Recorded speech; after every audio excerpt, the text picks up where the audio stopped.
I suppose the fundamental difference in the nature of sciences between taking a career path in the established sciences towards the traditional goals of physics, chemistry, higher maths, etc., is met with a juxtaposition in respect socially to those who take an alternative path in the sciences, who say never get their GCSEs and just spend their lives on crack cocaine.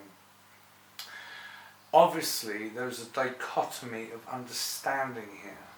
There's a wealth and an abysm of conscious differential. And I am somewhere in the middle. I've never really done crack cocaine. I've certainly never done crack apart from one inhalation, and it was bloody awful. Never touched it again.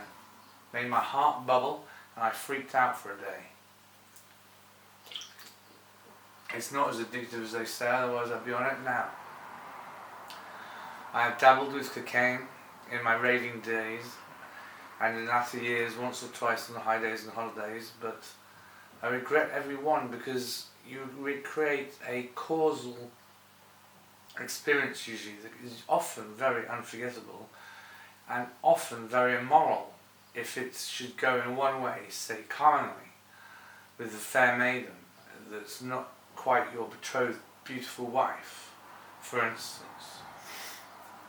Or you just end up getting on the wrong side of a maniac. But either way, time and time again we have seen this reality take place, where ignorance is performed allegorically as an issue to the time belt that they are caught within generationally. And therefore we are all guilty of error in our lives. As for some of us the errors may be plentiful, and for others the errors may be not so plentiful, but maybe they're more profound errors, or lesser profound, but then loads of them. Who knows? Who are you? Do you know? Do I know? No.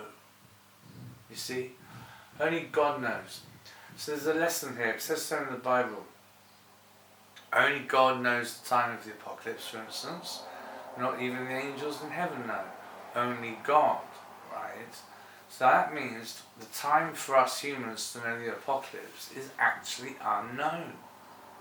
You can't guess it.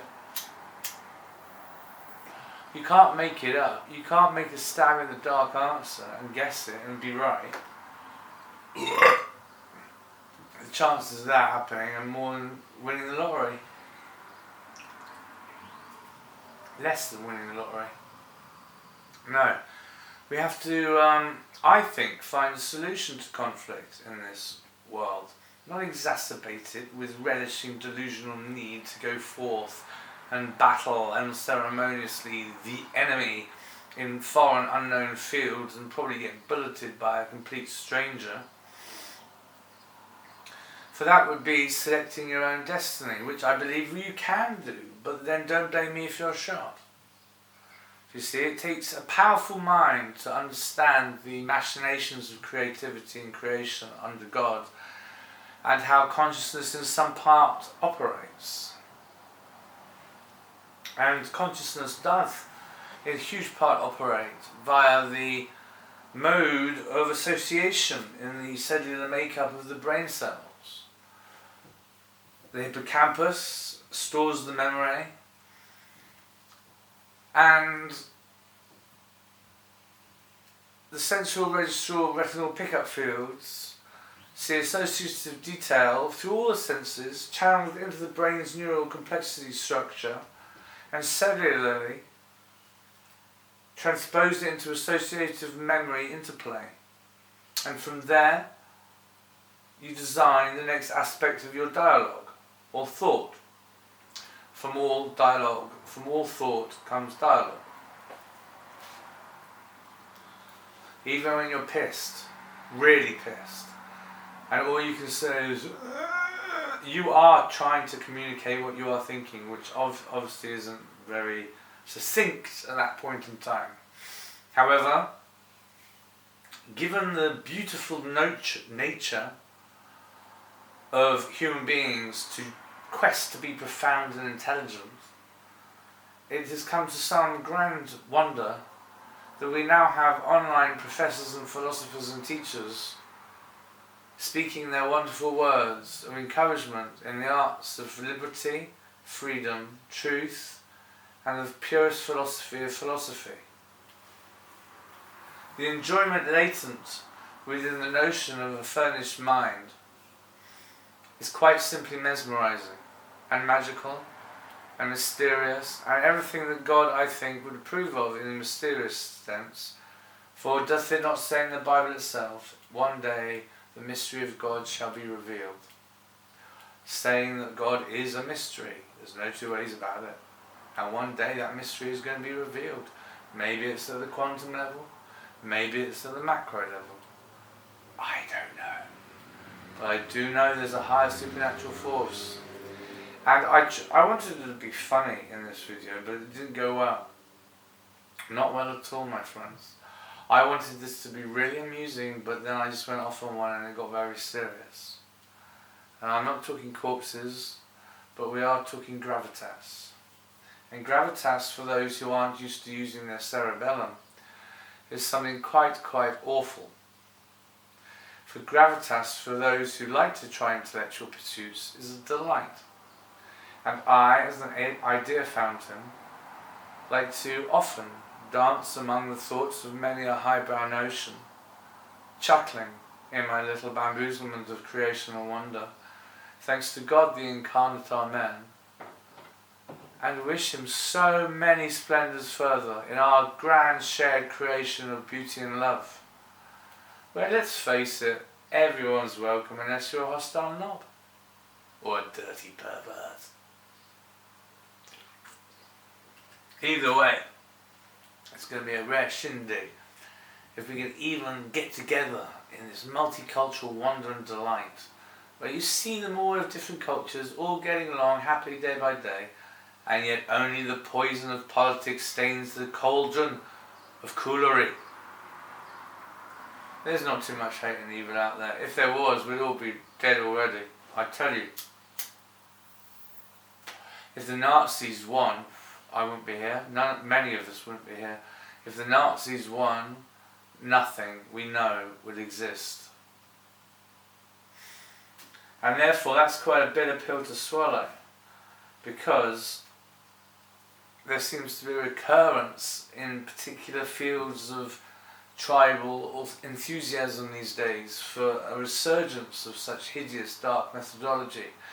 And philosophically, while this is dreadfully weak, it cannot help but be argued that it is rapidly bolstered in political justification by the behaviour currently of the Israeli government under Benjamin Netanyahu and his indecent behaviour towards the children of the Palestinians through the aerial bombing, which is something the likes of which the Nazis most definitely would do.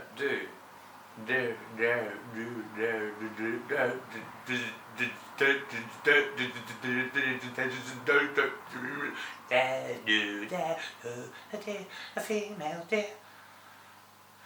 whatever. So as I was saying, the point is, relativity is not quite how the humans are perceiving it to be as we understand it emotionally, relatively, spiritually, intellectually, scientifically, psychologically, parapsychologically in this contemporary universe, if we are going about indulging in the pursuits of the mass murder of innocence. This is case 101 not a good idea in any religion. It's just a stinker of a ploy. It is a rum bad move. It is bad. And I, for one, am not embroiled and have no desire to partake in a conflict where such actions are being happily undertaken by the unenlightened delusionists in the name of their alleged God. I don't think God is so cruel to want such a penalty and destruction of anyone, even sinners, through the hands of mortals themselves. You have to be beautiful or some kind of ethereal, supernatural being to be an angel of genocide. We are mortals. We do not qualify for that authority position of mass slaughter under God. And therefore, it is better to suffer the unruly children and have them wiped out en masse, because that just smacks of foul play. And any of that sort of thing goes on. And I'm not surprised we have a repeat of certain conditions which were most unwholesome and unwelcome so many years ago under the ghastly anti-chaplain.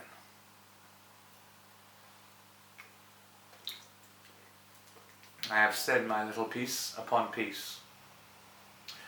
And my piece upon peace is a piece built upon peace, where the peace that originally was the peace has to be reinforced as peace to enhance the peace being peace, to demonstrate the strength of the peace that we had before this peace.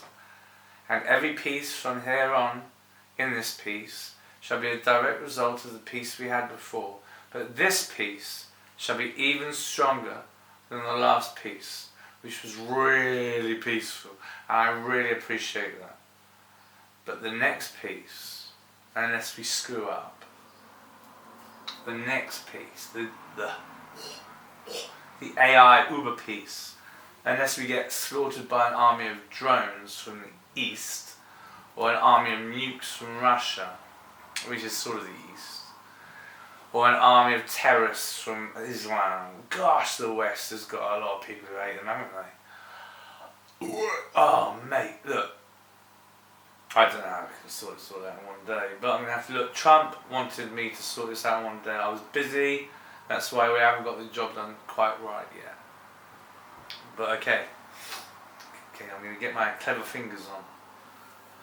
We've got to sort this out, right? I'm going to try and use my genius to meditate on the problem. This is always, if you see a problem, you've got to look into the problem to find the solution. The solution, for want of one definition of problem in this world, is mass violence, right?